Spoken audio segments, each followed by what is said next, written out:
ចូលមួយ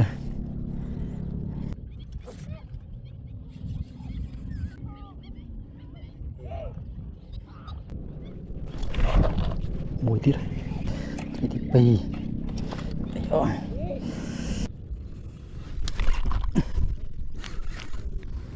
អត់បានទឹកចម្លែកហ่ะ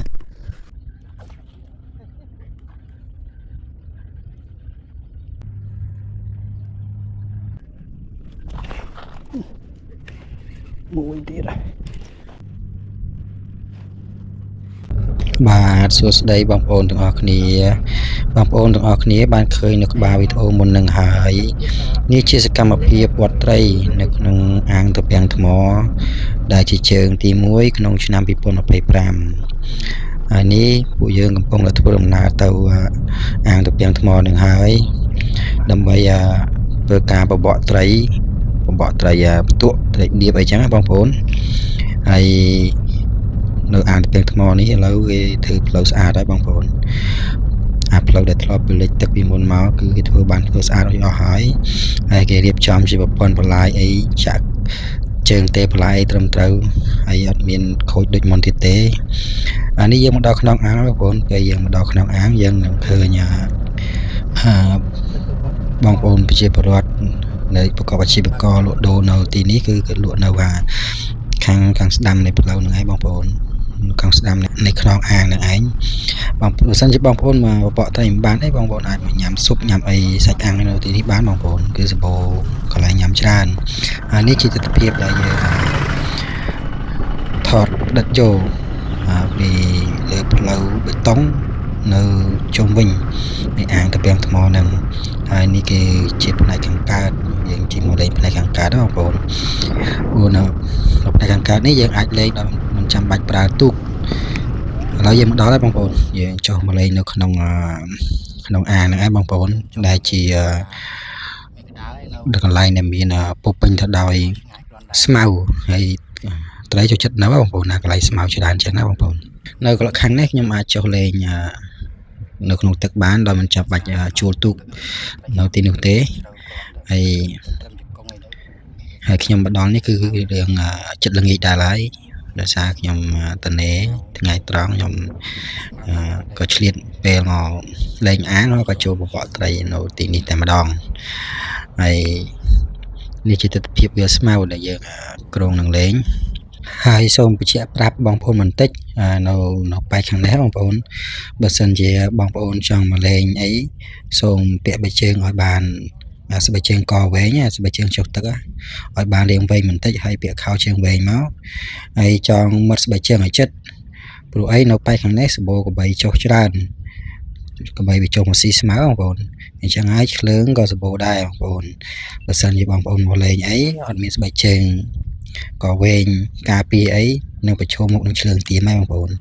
ហើយបើសិនជាវាបានទៀមហើយគឺមិនងាយលេងទេបងប្អូនវាមកទាំងហ្វូងតែម្ដងបងប្អូននៅទីនេះគឺឆ្លើងមកទាំងហ្វូងតែម្ដងបើសិនជាយើងអត់បានពាក់ស្បែកជើងការពារអីដឹងថាវាទៀមហើយបងប្អូនសម្រាប់ខ្ញុំវិញគឺជួបខ្លួនឯងផ្ទាល់ហើយបងប្អូនគឺឆ្លើងទៀមតែញឹកនៅពេលដែលមកការឆ្នាំមុនបងប្អូនខ្ញុំអត់ដឹងខ្ញុំបានចុះលេងដែលមានបច្ចេកការពារទេបងប្អូនហើយឆ្លើងទីមទាំង2 3តែម្ដងបងប្អូនហូរឈាមលហាមតែម្ដងហើយឆ្នាំនេះខ្ញុំចុះលើកទី1នេះខ្ញុំចុះពាក់ស្បែកជើងកវែងហ្នឹងបងប្អូនក៏ប៉ុន្តែនៅតែមានមួយចូលមកខំចូលមកទៀមជើងមកខ្ញុំទៀតបងប្អូនពេលដែលឡើងគោកវិញអញ្ចឹងសូមបងប្អូនប្រុងប្រយ័ត្នទាំងអស់គ្នាបងប្អូនដាក់ស្បែកជើងការពារវែងមកបងប្អូនហើយកុំឲ្យរងចាំយូរអញ្ជើញបងប្អូនទស្សនាវីដេអូនៃការឬក៏ឈុតឆាកនៃការបបកត្រីនៅក្នុងអាងត្រពាំងថ្មទាំងអស់គ្នាបងប្អូនហើយសម្រាប់បច្ចេកទេសនៃការលេងត្រីរបស់ខ្ញុំគឺខ្ញុំប្រើវិធីសាស្ត្រដដែលគឺខ្ញុំគប់ចិញ្ច្រំកន្លែងដដែលហ្នឹងឲ្យបានច្រើនខ្សែហើយដើម្បីទាក់ទាញត្រីនៅជុំវិញហ្នឹងឲ្យមកក្នុងប្លង់ដែលខ្ញុំកំពុងលេងហ្នឹងហើយនៅតំបន់នេះគេលេងច្រើនណាបងប្អូនអញ្ចឹងបើសិនជាបងប្អូនមកលេងអីកុំប្រើនុយធំពេកប្រើនុយស្រស់ហ្នឹងនុយកែបស្រស់ហ្នឹងប៉ុន្តែប្រើរាងតូចជាងមេដៃតែមកនិយាយចំតែប៉ុនមេដៃចុះក្រោមបងប្អូនគឺនុយតូចហើយកាលណាយើងប្រើនុយតូចគឺត្រីវា việc kham pin mất đó bông bồn vì ở sau nhớ trong cả kham ấy bông bồn ấy có vô tray bàn trà này bà sân chỉ bông bồn bàn bàn nồi tối bông bồn bà sân chỉ bông bồn bàn nồi thom ấy cứ cốp đường đặc biệt áo đây bông bồn bồn nó ní cái lên trà hay cái đạm mông của trà hay tu chỉ cắt của trà chẳng tray biệt áo chẳngยังbàn nồi tối về lại tích tíchยังô nó tray bị hiện kham bông bồn sumเอาก้นบางคนเชิญตัวสนาทั้งออกนี่บางคนเรานี่โจมไว้บางคนบ้านนี่เจตใจตีมไว้เด็กยำโยบานแต่ยำกบจนชมเราได้จังไงเด็กยำทาจังไงไอ้สำหรับวิดีโอยำกัดโยแต่ปลองเด็กยำบดบานไตรเด้ให้หนึ่งปลองวัดบานไตรคลาบางคนยำกัดโจคนนี้นำไปวิดีโอนี่มีสัจวิดีโอรอมือจะได้นะบางคนจังก็หมายตรงจำอยู่ตัวสนาทั้งออกนี่บางคน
ติด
mùi tiết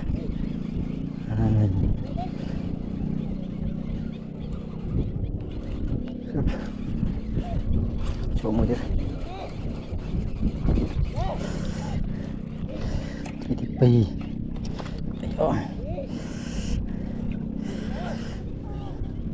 cái tí pi không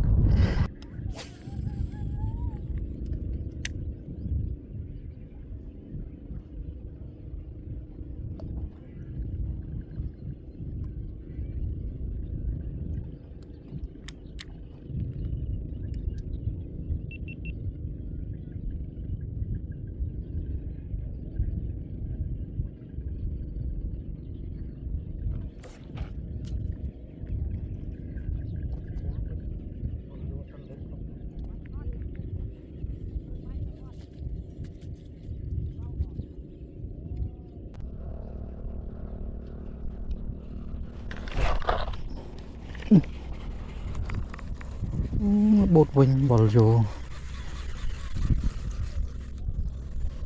lê bóng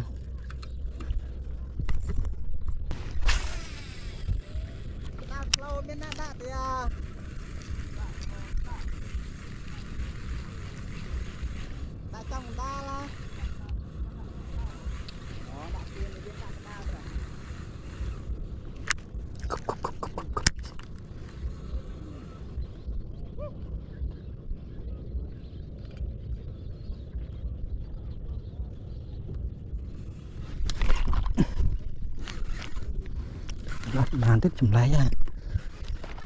ខំប៉ុណ្ណេះអត់បានទឹកចម្លែកហ่ะ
ជួយ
មួយទៀតហើយ